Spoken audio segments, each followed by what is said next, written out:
Are you ready to change your life, but don't know how to start? Is your stress and worries keeping you awake at night? Have you been battling grief, anxiety, or depression all alone? Have you lost touch with your own sense of being or spirituality? Soul Free Therapies offers professional and affordable live video streaming counseling and coaching services from the comfort of your own home. Sessions offered in English, Spanish, and Portuguese. Go to our website at www.soul-free.com and book your first session today. The Opperman Report is brought to you by Aquadam.net. You can give them a call at 707-764-2119. A flooded home is never easy to deal with. You're left with the mess to clean up, the insurance companies to deal with, and not to mention all the memories, the precious memories that are lost in the flood. You can never replace those. And Aquadam can be a tool in your arsenal to protect your home and property from the floodwaters. The cofferdam is filled with water to control water and is reusable as long as it's taken care of. It can protect your home or business from rising floodwaters like a dam, but without the beavers. It can also be used in construction. If you need an area to be dewatered, an Aquadam can do the job. An Aquadam was used at SeaWorld in Orlando for the Mako roller coaster ride during the coaster's construction by dewatering the work area. An Aquadam is now dewatering the work area at San Antonio SeaWorld for their newest roller coaster ride. An Aquadam has been used in many construction projects all around the U.S. and all around the world. Now give Aquadam a call, 707-764-2119. You can look them up online at aquadam.net. You can find them on Facebook at Aquadam Inc. You call them up, you email them, you tell them Ed Opperman sent you, and they're going to take 10% off the price. Aquadam.net, 707-764-2119. PureSoapFlakes.com, 218-568-2525. Have you ever heard of Castile Soap? Pure Soap Flake Company handcrafts fine soap bars, laundry powder, and concentrated soap flakes using organic vegetable oils from their northern Minnesota facility. Bathe your body and wash your clothes with Pure Soap products that are free of fragrance, GMOs, palm oil, sodium lauryl sulfate, and synthetic additives. Keep it clean, folks. Pure Soap Flake Company products are kind to living creatures and sensitive skin, safe for drains and waterways, and work great in high-efficiency washers and top and front-loading machines. They have a little promotion going on. Contact them to order some soap. Mention the Opperman Report. You're going to get a free gift. They're going to send a little extra soap, travel size, soap bars and laundry soap, cleaning soap flakes. I've been using that stuff all day long today. Great stuff. Order today at puresoapflakes.com or give them a call, 218-568-2525, 218-568-2525. Pure Soap Flake Company is a proud member of the Handcrafted Soap and Cosmetic Guild. If you find yourself in need of legal representation, it can be a very stressful time in your life. In my career, I have dealt with thousands of lawyers, I've dealt with thousands of law firms, and I can confidently recommend to you Keith M. Davidson at kmdlaw.com. Available 24 hours, 7 days a week. Just log into kmdlaw.com. That's kmdlaw.com. Or you can call toll-free 833-4KMD-LAW. That's 833-4KMD-LAW. Personal injury, wrongful death, STDs, sexual assault, car accidents. They handle it all efficiently and professionally. It doesn't matter how imposing the opposition may be, because the team at kmdlaw.com are battle-tested and fierce. They will not stop until justice prevails. Go to kmdlaw.com or call toll-free 833-4KMD-LAW. If you're in for the fight of your life, stop screwing around and contact KMD Law. It's the Opperman Report. Join digital forensic investigator and PI Ed Opperman for an in-depth discussion of conspiracy theories, strategy of New World Order resistance, high-profile court cases in the news, and interviews with expert guests and authors on these topics and more. It's the Opperman Report. And now, here is investigator Ed Opperman. Okay, welcome to the Opperman Report. I'm your host, private investigator Ed Opperman. Got a fascinating story for you today. We're here with Cathy Terkanian, and the website is called Find Aundria M Bowman. You can find that on Facebook. I'll have a link to that in the description on Spreaker and iHeart and on YouTube. Now, Cathy, we were talking about Carl Koppelman and how he saw this autopsy photo or morgue photo, which then brought up the attention of this missing girl with the Bowman family. Now, did the Is there any connection between Dennis Bowman and Brenda Bowman to the location where that body was found? Not that I know of. Not that I know of. But this is an interesting just point to bring up, is that if you look on a map, by the way a boat would go across there, it's almost parallel from where they live. Oh, so how many miles? However long the Michigan Lake is between Chicago, or more north of Chicago, between Illinois and Michigan. I don't know how wide that lake is. I can tell you. I can Google map it right now. Well, many miles, and I don't think that they're boat people. Okay, so if someone was parked at the Bowman's house and they had a boat, they could hop into this lake and take a straight line and to where the location of where the body was found. Nearly. And do the Bowmans have a boat? Did they ever have a boat? I don't know. They don't now, but he has dealt in many different cars. Evidently, that's how he supports himself when he's not working. He buys and sells all kinds of different vehicles. You know, a friend buys a car from a friend, jacks it up $200, and and that's, what he, I believe, some of how he stayed off the radar and managed to make money. Gotcha. Okay, so then you said you had the next stage of the story you wanted to tell is what? I'm sorry, say again? I know that wasn't a very good question. During the commercial break, you said, Ed, the next part that I'd like to explain to you is this part here. So what were you going to say? About Racine Jane Doe. Okay. Was I talking about Racine Jane Doe? Oh, okay. In 2010, now this was 2 years after Carl Koppelman had actually contacted the Racine County detectives, who then got in touch with the Allegheny County detectives. The Allegheny County detectives finally got the letter, in Bowman's words, letter of permission, that the detectives then flew from Michigan to Virginia to the adoption agency where the Bowmans had adopted Alexis, and told them the story, okay?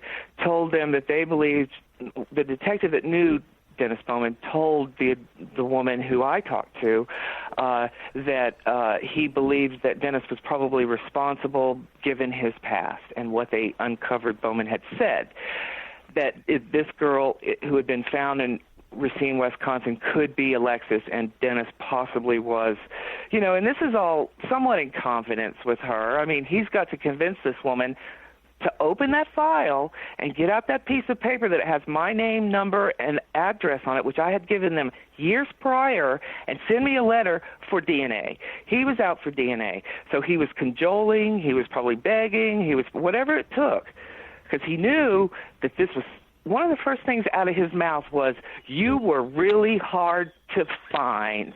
And I'm sorry, this tea kettle's going off. So, wait. I know that do you want to go grab the tea? Putting him off. Do you want to go grab the tea kettle for a minute? Oh, I did it. It's okay. off.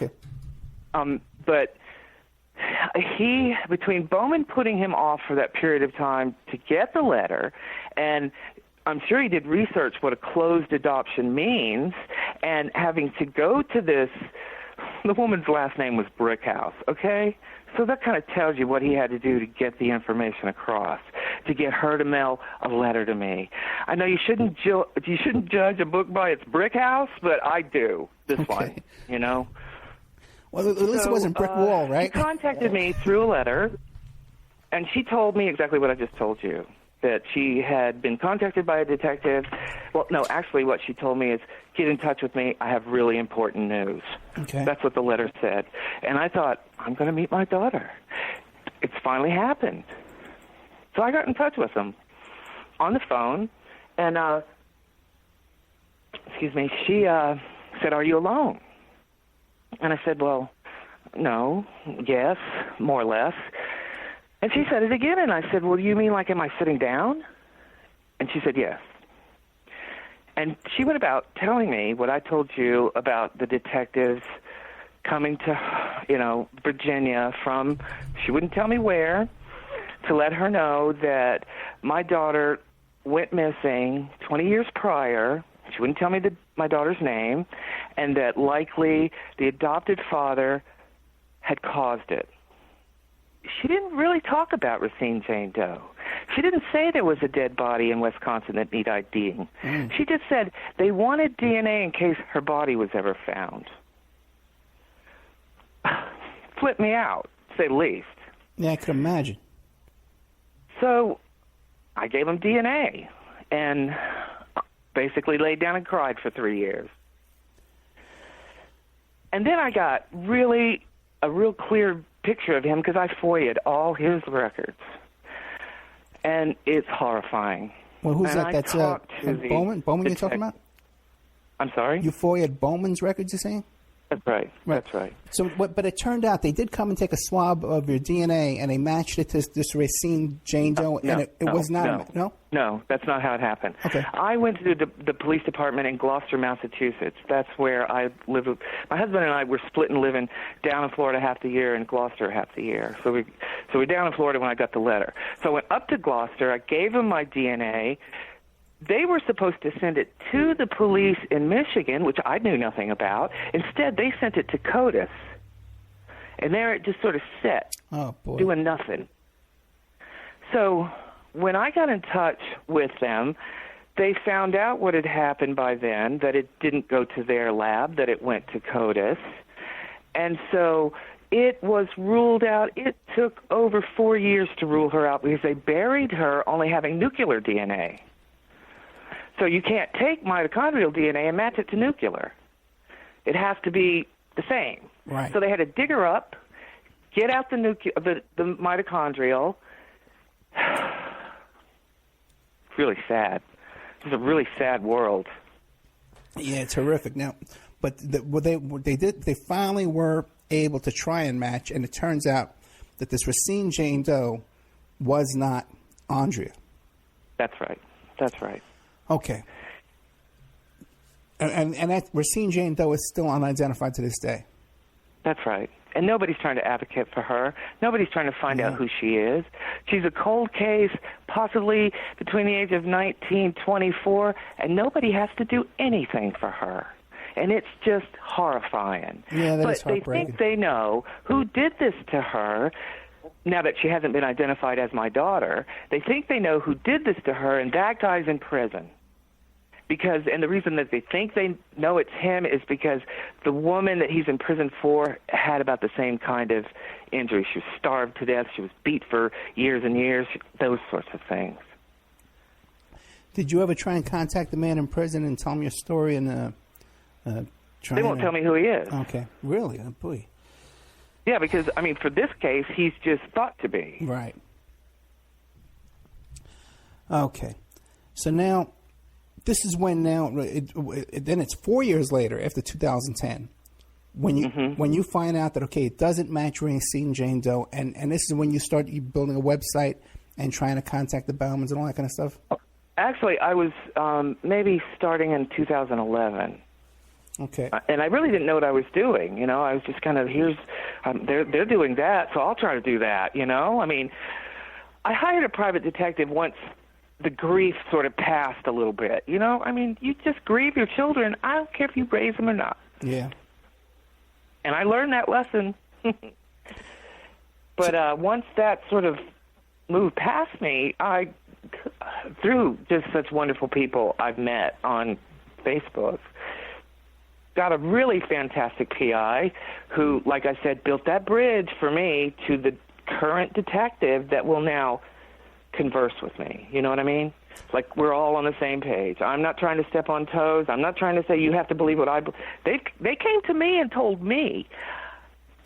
I didn't tell them, hey, did you see this? Did you notice that? Did you see all this? I did. They knew it. Let me ask you this. So they just let me come up with my own theory. How old are the Bowmans today, Brenda and Dennis Bowman? How old are they now? Dennis Bowman just turned 67. 67. Brenda just turned... Their birthday is in the same week. Now, get this. Their birthday's in the same week. She's born on the 9th. He's born on the 14th. And their wedding anniversary is the 11th, the day my daughter went missing. That's interesting. Now, they still live in that home where they lived on the day your daughter went missing? No. This is just so convoluted, I tell you. What happened was she went missing from a home that they had rented after he got out of prison, okay? This home straddled the county line of Holland and Hamilton. So she went to the Hamilton High School, junior high and high school, although she had gone to 1 or 2 grades of Holland Elementary School. Well, anyway, it straddled that line, so when she accused him of molesting her, a truant officer that dealt with both Holland and Hamilton came out and dealt with Bowman, okay? Then when she ran away, according to Bowman, a few months later, he called Holland Township Police.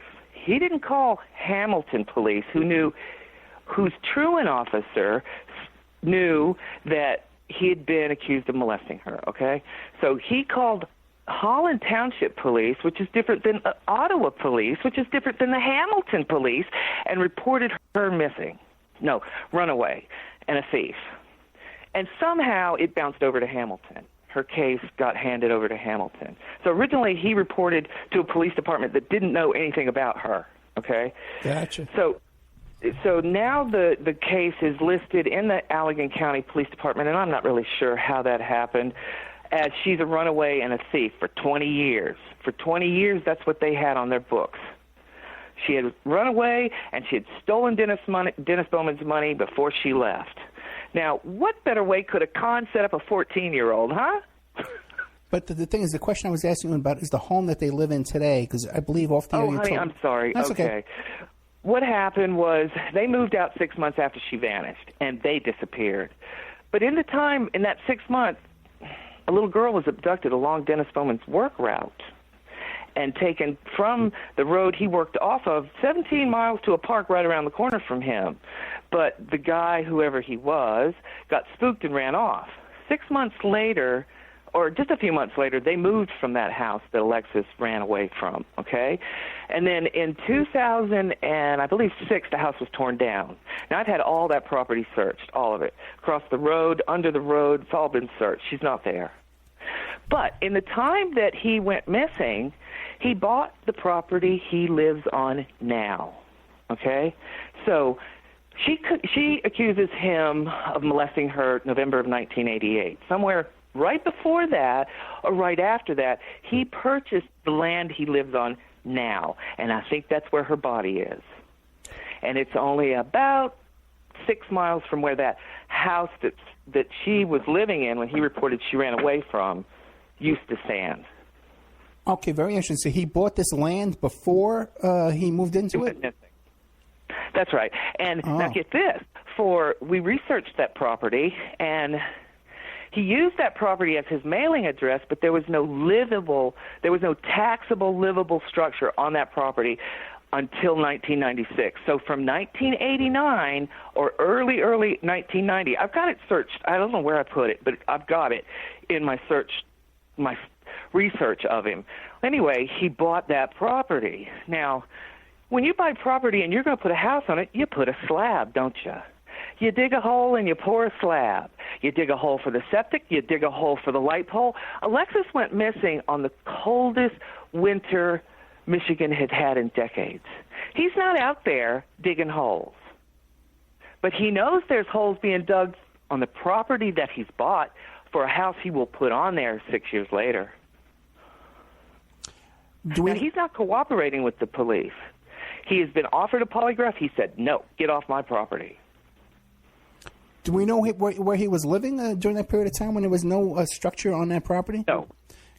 He just sort of dropped off the map. Is it? Well, he was using that address as a mailing address. Is it possible he had a motor? Right. Is it possible he had a motor home or some kind of trailer? That's right. That's exactly what happened. His mother and Brenda's mother and father, or stepfather, own about 6 trailers in Holland. Oh, there you go. Yeah. Yeah. And it's in his name, or in their name, the electricity, the cable, the everything. It's in her parents' name. So they're living under the radar, and he's working in Grand Rapids. They have written off Hamilton. But he bought that property in Hamilton, and he owned it all those years until 96. Then they put a house on it and moved in. Okay.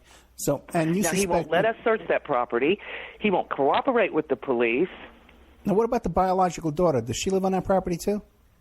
She sure does. Okay. As soon as they found out I was on the scene, she dropped out of college and moved back home. She had an apartment in Kalamazoo, in his name, too. Oh, that's interesting. Yeah, because they're 67. They're not going to be around much longer. No, they're not. But you know what I'm going to do? And you can cut this out. Yeah. Oh, no, I can't cut it out. I can't cut it out. I can't cut it out. Don't say it. An investigator. No, I can't cut it out. I can't cut it out. You hear me? Huh? I can't cut it out. So don't say something don't that's... cut it out. Yeah, An investigative subpoena is going to be served on this man. Okay. He's going to step up there and plead the fifth. I'm going to turn around and sue him for that property he's on, and I'm putting dogs on it. After he dies, you're saying, or now? Huh? What, you're saying you're going to do this now or after he passes? I'm going to do it as soon as he pleads the fifth after that investigative subpoena is served him. Okay, and when's this going to happen? Well, according to the police, it's going to happen, but they have messed it up so many times that they got to make sure it happens, and they're going to be very careful about it. So your guess is as good as mine. Okay. And you know this is going to air. This is going to broadcast. I don't care. Okay. You know what? It has to be, it's going to be told. It is the truth. They know it. I know it. Everybody knows it. What are we hiding here? Okay. Now, this story has been, there's a promo that broadcast. John Walsh is broadcasting this on Justice Network. He has like a little promo thing. Do you guys about this? Yeah. Yeah, they're doing a public service announcement. Right. And it was really the first one they did. And they've run it now 2 years in a row. In the month she went missing. Twice a day. So now this is interesting because now you only got this Facebook page, right? And you've only had this since like 2010, I believe, right? Oh, but wait, Ed, I don't mean to interrupt you, but I want to share this with you. Do you remember that video, Runaway, the song Runaway Train? Yeah, how does that fit in? I heard about that. Go ahead, how does that fit in? She was in it. Her face is in that video. Now, what was that band again that did that? It was Soul Asylum. Right, and it was a really creepy song about kids that run away, and then at the end they have a tag of different kids that were really missing in real life who ran away, and they would rotate. They did several versions of it. Right. They did several versions of it. And so in some, they ran the kids in like they would play a section of the song, and then during the course they would show the kid's face, and then it would go back to what the video was about, kids being abused, molested, sold into human trafficking, and then it would flash another kid's face, and then my daughter's face came up right after they loaded a dead prostitute into the back of a gurney. So, it was really shocking. It was shocking. Okay. Did you know about this? I saw it in New Orleans. I saw it in New Orleans before I found out about this. Wow. I saw her face on that video. And this is before they knew about you too, though, right? Oh yeah. It was in 1993. Now, how did this band know that she wasn't just a runaway that, like everyone had claimed? Well, see, the way they had kind of used the song it sort of encompassed a lot of not just runaways, children that just went missing, children that were literally, they show one scene where a child just snatched right out of her little stroller, so not runaway, and then some were abused adults. They had a little section that while the song's playing, here's an old guy hitting his wife in the face. Boom, So it's that kind of thing, a child running from a home like that, or a person gone missing with that kind of relationship in their history. What I found out, interestingly, in this was that with regards to how they put these children on there is that they had to approach the parents and have them sign off. You can't just put a kid's face out there in public without the parents saying okay. Right. So it sort of solidified it for Alexis. She's a runaway. Gotcha. And they used the name Alexis Bowman. They used Aundria M Bowman. Aundria M Bowman. Okay, gotcha. Because they used the name Alexis. See, nobody knew her name was Alexis till I showed up. Now, I want the audience... I take that back. One of the things she told that detective was Bowman told that detective was that Alexis supposedly in their story was upset because they told her she was adopted. And all they told her was her first name was Alexis. So part of that, identifying information when you talk about the child was last seen at XYZ place, and it's part of that. Fascinating. Now, for the audience listening to this, I recall we had discussed that video once before, and there was some other odd little thing that went on in that video as well, with something that connected to something. I forget what it was. So if somebody remembers me talking about that, or the guest we had on, get a hold of me and remind me about that. Okay, wow. We only got a few minutes left. What do you think we covered? Is there anything I forgot to ask you? Well, actually, no, and I told you more than I intended, but that's okay, too. Okay. I think, her story's been buried for so long. This is 28 years, okay? This man has been free, stalking his community for 28 years. So, if nothing else, I'm trying to forewarn people out there that not only he is a grandfathered in sexual offender, not on any kind of list, but there are many of them. And this man was at a Girl Scout. His wife ran a Girl Scout club, and she went to Sunday school and had Sunday school classes. He was in every last frame. Frame of what? And adoption? I used to think adoption was the thing that saved my daughter. It got her killed. Wait, you said he was in every last frame? Every last frame of what? Of the little Catholic, or the little Sunday school class that Brenda was teaching. He was there in every last one of them. Oh, really? The little Girl Scout club that she. Did I lose every it? last one of them? Okay. All right. I'd like to say something now. If Dennis Bowman or Brenda Bowman, or even the daughter that they have, if they want to come and present their side of the story or answer any kind of questions, they're welcome to come on the show. Do you have contact information for them? They live in Hamilton, Michigan. Okay. He's since disconnected his phone since he won't take a polygraph, and has basically told the police to pound sand. So I can give you his address. Okay, I know it by heart. All right, yeah, Would you try like it? Yeah, well, not right now, but send it to me later, and we'll shoot them a note and see if they want to come on the air and maybe have some answers. Well, they've refused already one television station. Remember the little girls that escaped the house in Cleveland, yeah, and how it sort of sparked that renewed hope that these little girls would be found and brought home? The Bowmans a whole show was done about Alexis, on news, probably 3 minutes max. And they approached the Bowmans, and they said, hey, you want to come out and talk about this? And the Bowmans said, no, we're still too devastated. She was afraid she was going to go to foster care because she was adopted. That's all they said. But you did have some conversation once with their daughter, their biological daughter. She cussed me out. Then she came at me like she was going to attack me. Okay. So, no, not really. Okay. No, so, okay. She does deny, we'll put this in here, she does deny Alexis ever existed, and that's online. Oh, she's saying that there was no sister. That's right. Well, she never existed. Doesn't have a sister. That's it. Well, she was asked point blank, do you have a sister? She said no. Now, she was only like 18 months or something like that. You said when your daughter went missing. Okay. Now, but my point is, why would they wipe her whole memory out of that child? Why wouldn't they keep her memory alive of Alexis? Right. Right, like pictures in the house or something like that. That's right. Right. Now, I understand from a girl that the biological daughter went to school with, there were pictures of Alexis all over the walls. Oh, wait, one more time. In the Bowman house. So they did have pictures of your daughter in the house. That's right. That's right. But this girl turned around online, answered a questionnaire, did she have a sibling, and said no. Okay. And you would think, too, if your daughter was 14 years old at the time that this little child, the biological daughter, was born, there would be pictures of a 14-year-old holding the brand-new baby in the house. That's just a natural pose. The two sisters, yeah. Now, okay, very interesting. Now, this girl, the biological daughter, too, now, what is her age today?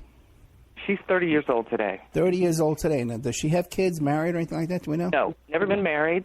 Went to college. I don't believe received her degree, but studied history and has had 6 jobs since she's been working. Can't hold a job down. Let me ask you a question. She's 5'2" and weighs 300 pounds. Have we ever considered the possibility, has anybody looked into this, this biological daughter could actually be the biological daughter of your daughter. Isn't that frightening? But she's not. My daughter's beautiful. My daughter's beautiful. She's a beautiful kid. You look at this girl, not so much. She looks just like them. Okay, but if it was... She has inherited every bad gene they had. Okay. But that would be the biological father. Okay, but there's no... They did say in some of the sightings Brenda called in that Alexis was sighted pregnant. Oh, really? Now, I talked to the girl who convinced me that the pregnant bleach blonde that they thought might be Alexis wasn't her at all, because that pregnant bleach blonde was 5'11". What about some kind of civil suit? Have you talked to an attorney about some kind of civil suit where you would require DNA from this sister to... Is that even possible medically? No, if you look at her, you know she's nowhere near... She's not related to my daughter. Okay. Just take a look at her. Okay, I haven't seen any of the pictures, but just when you look at the timeline here, this whole thing is very big. I know. And I wouldn't be surprised if he was raping my daughter, and maybe he thought she was pregnant, you know? And that's how that came up. Because I do believe that the tips that Brenda called in was a... Now, this is what my PI called it. And you're a PI, so you tell me, have you heard this term before? An elaborate ruse. Oh, yeah. Oh, no, when you said she's making all those sightings, that's obvious, yeah. An elaborate ruse. Yeah. And it continues to be. That's what you're dealing with these people. Oh, boy. And I was an RN. I studied people very closely. Okay. All right, so we're out of time, but what do you want to leave us with as we go here, and people can find you? Don't think you can kill kids and get away with it. Look at how it took to get me here. How did Racine Jane Doe drop out of the sky and find me? You better be careful what you do in this life, because you're going to answer for it. Yeah, it really is horrific the way we treat our children, and there's no safety net. This little child was just okay. That's right. Is that what you say? You ex-con that went shooting at a teenager, and is that okay? Check that off. Okay, and you're on parole. Not to worry. I learned something when I got into a conflict with a neighbor in Florida years ago. You know what decides who the defendant is and who the plaintiff is? Whoever calls the police first. And if you don't get your day in court, that's the way it stands. Well, she's going to get her day in court. And because this is wrong. Yeah. And how can people get a hold of you? Through that Facebook page. Which is Find Aundria Bowman, AUNDRIA M, the letter M, and then Bowman is BOWMAN. That's on Facebook. That's right. So they can get a hold of Cathy Terkanian. Or Facebook me. I'm on Facebook, Cathy Terkanian, just like it's spelled. Yeah, TERKANIAN. And she's a friend of mine on Facebook now. And I have a like to that Aundria M Bowman site. You can find it that way.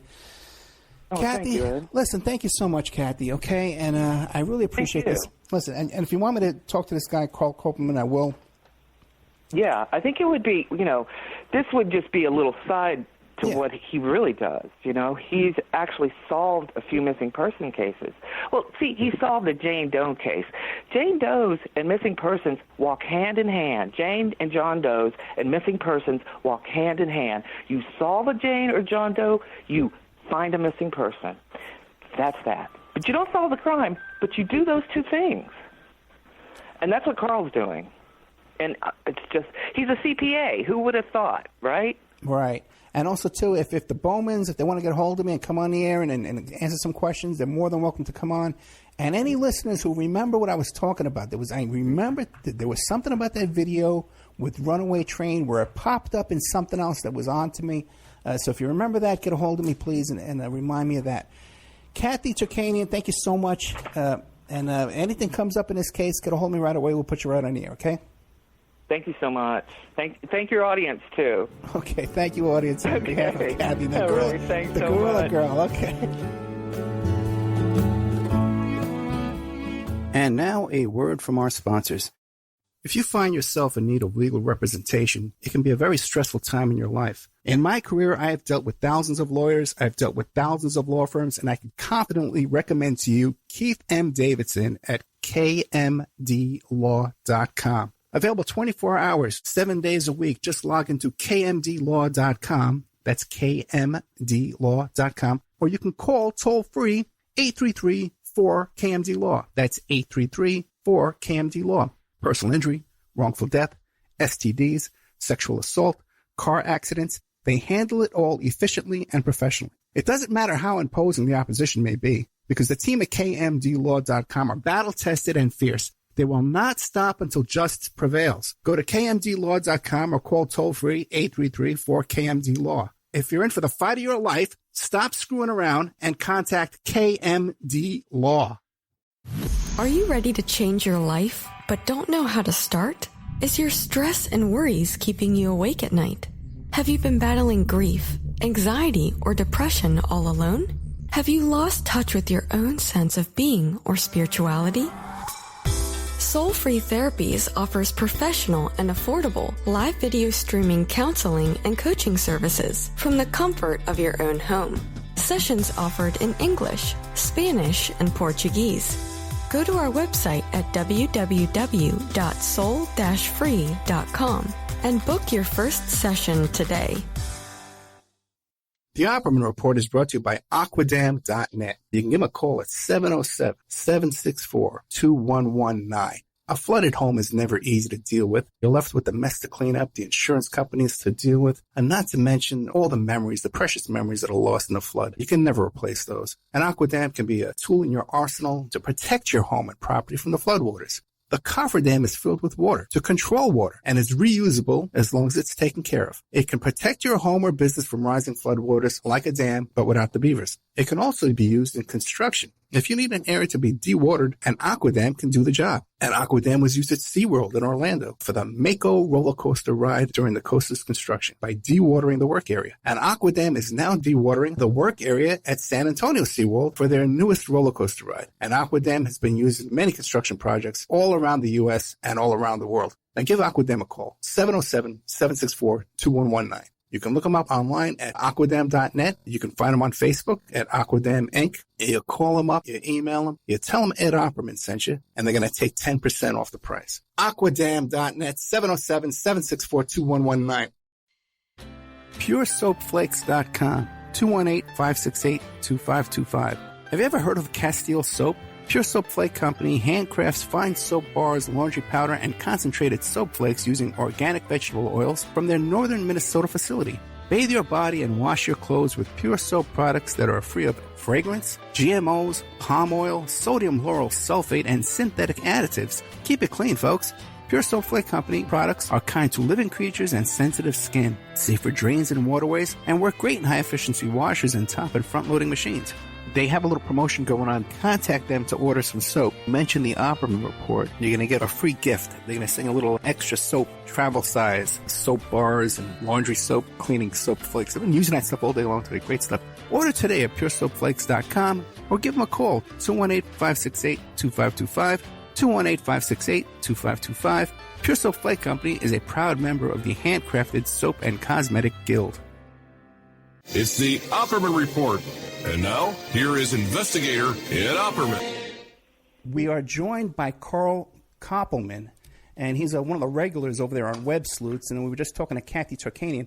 Carl is the guy she was telling us about who saw the morgue photos of this girl up there in Wisconsin that he thought was Cathy's daughter. So Carl's going to tell us about the kind of work he does and his involvement in this case here. So, Carl, are you there?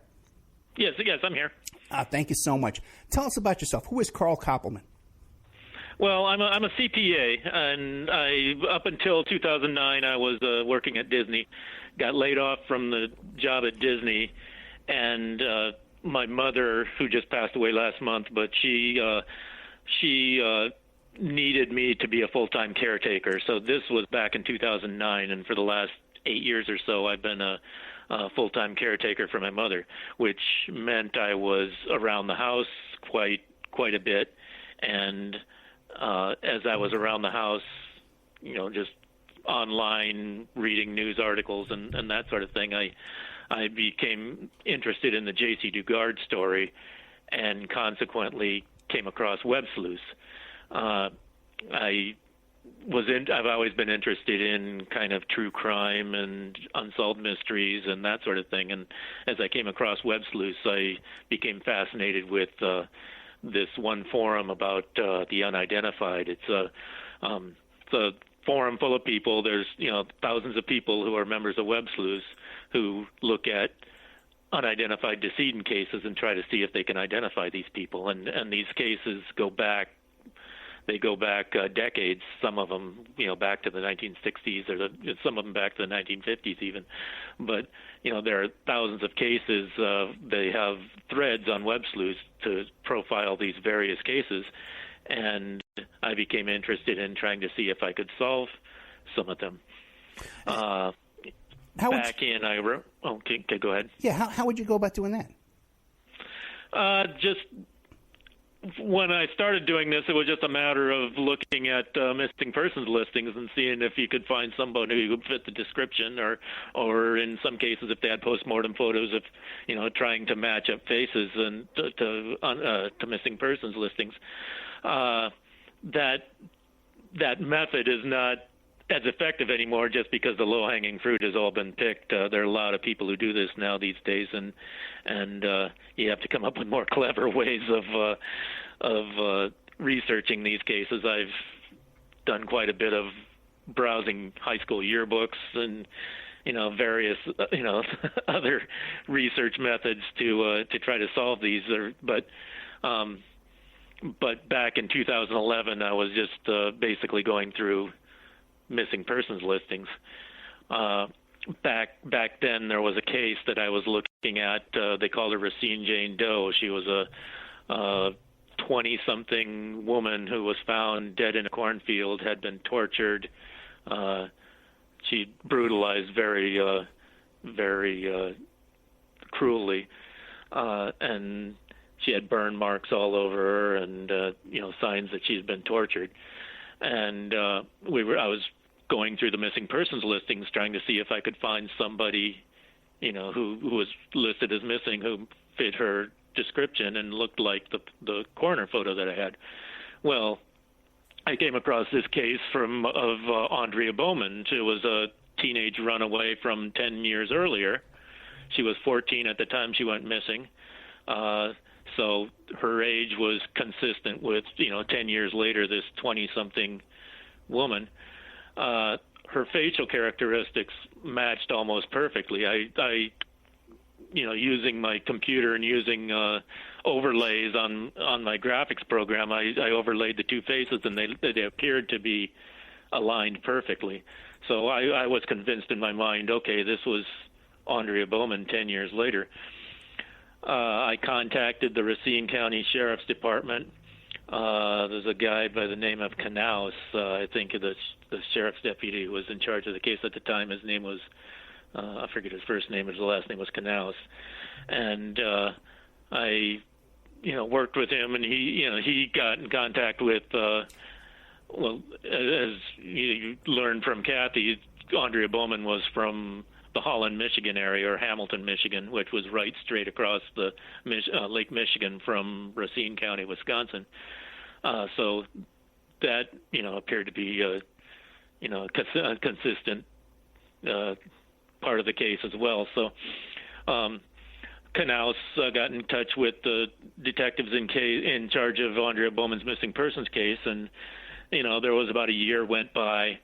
Let me ask a couple questions. One is, what is the graphics program that you use?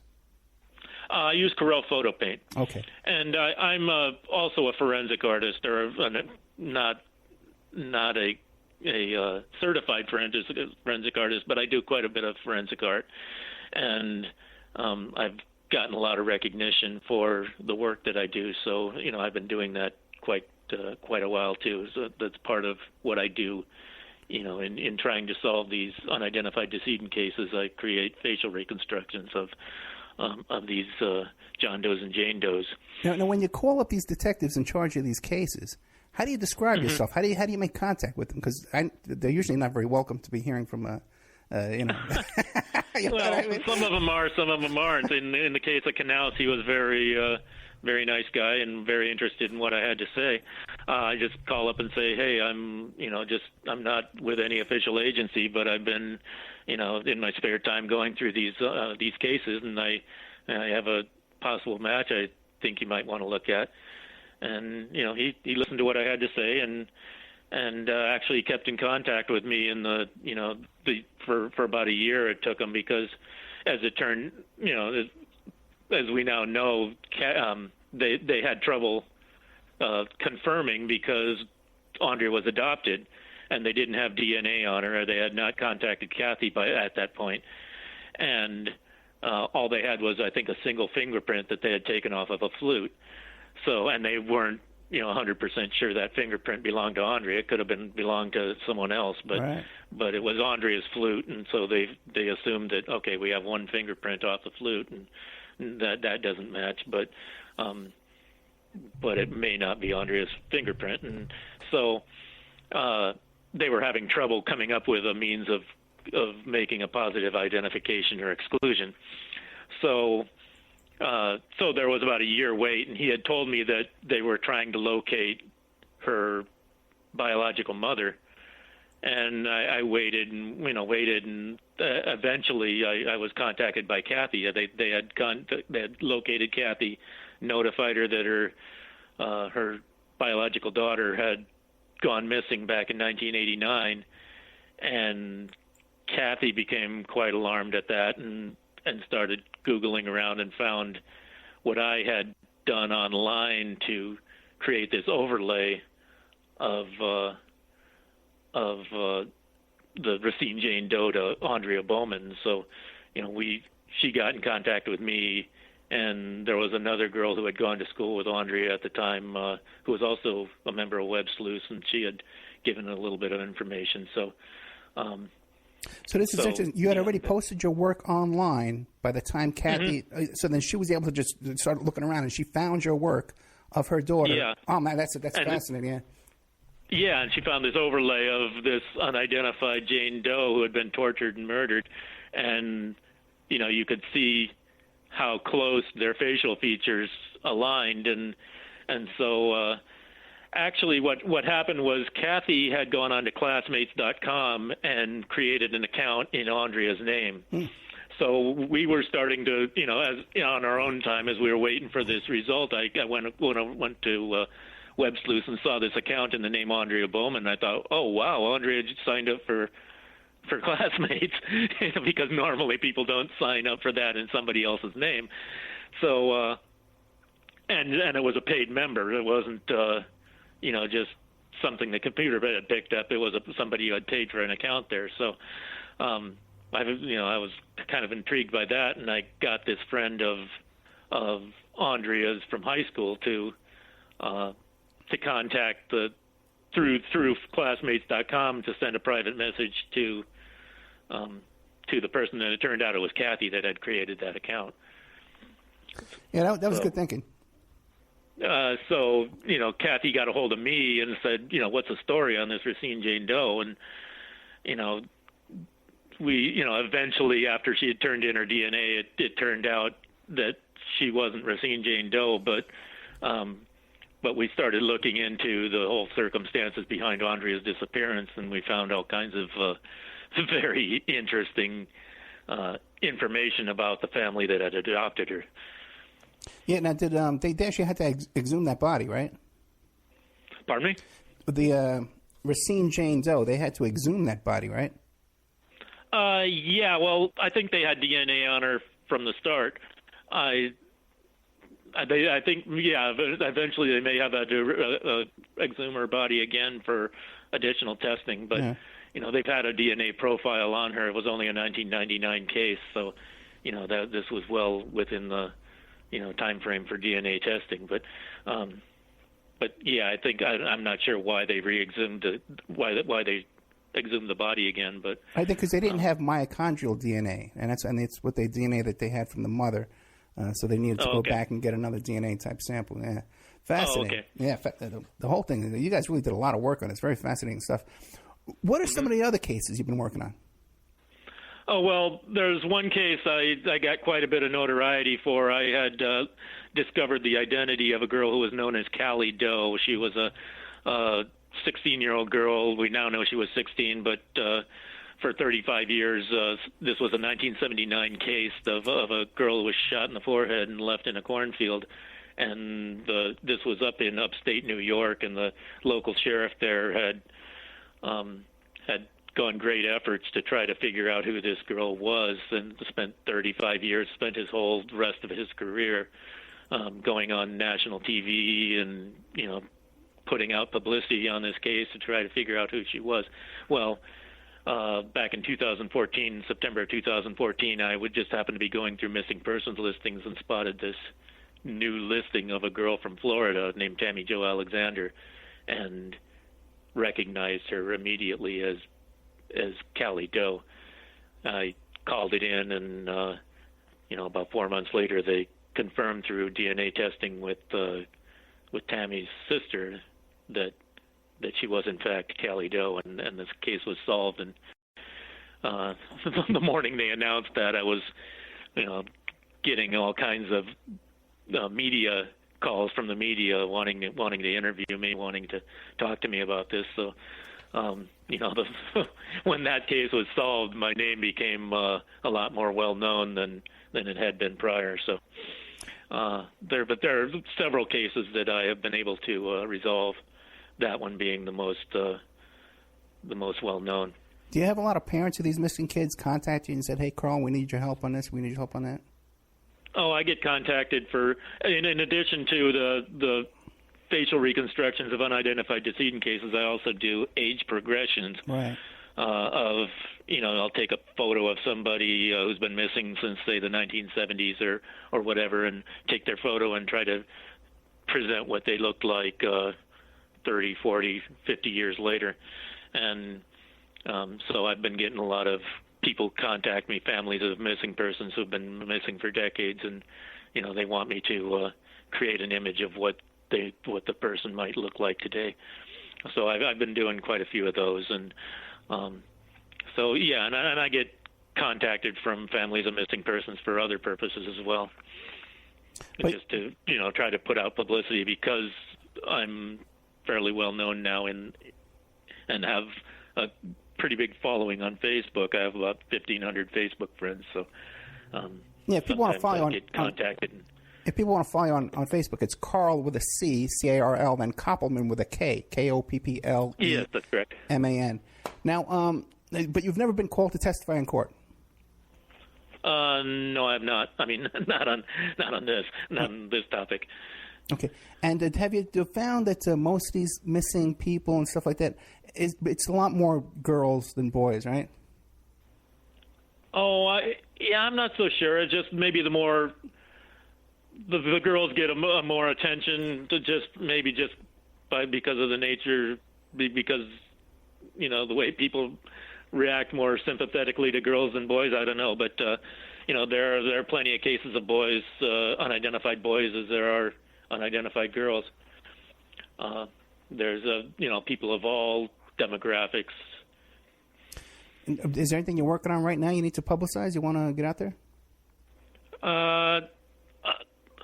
I don't know in particular. I mean, people can follow my Facebook and see my Facebook wall and the various cases I've worked on. I usually, when I create an image, I put it on my Facebook wall. So if you go to my photo albums in my Facebook page, there's a photo album called "The Missing and the Unidentified," and there's over 100 images in that album on my Facebook page that people can look at and see if maybe it's their own neighborhood. If the unidentified person was located in their area, maybe.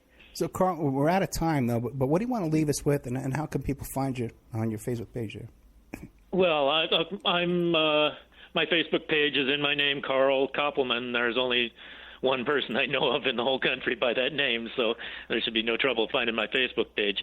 That's Carl with a C, Koppelman, Koppelman. I'm also a moderator on the Web Sleuths forum, the Web Sleuths crime-solving community. I moderate the unidentified forum there, and there's a lot of discussion there of various cases. I'm a regular participant in that, and yeah, that's anybody who wants to see what I'm doing is no trouble locating me. Okay, great. Carl Koppelman, thank you so much. And now a word from our sponsors. If you find yourself in need of legal representation, it can be a very stressful time in your life. In my career, I have dealt with thousands of lawyers, I've dealt with thousands of law firms, and I can confidently recommend to you Keith M. Davidson at kmdlaw.com.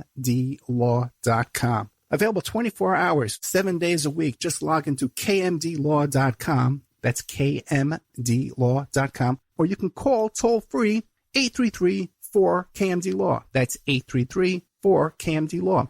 Personal injury, wrongful death, STDs, sexual assault, car accidents. They handle it all efficiently and professionally. It doesn't matter how imposing the opposition may be, because the team at kmdlaw.com are battle-tested and fierce. They will not stop until justice prevails. Go to kmdlaw.com or call toll-free 833-4KMD-LAW. If you're in for the fight of your life, stop screwing around and contact KMD Law.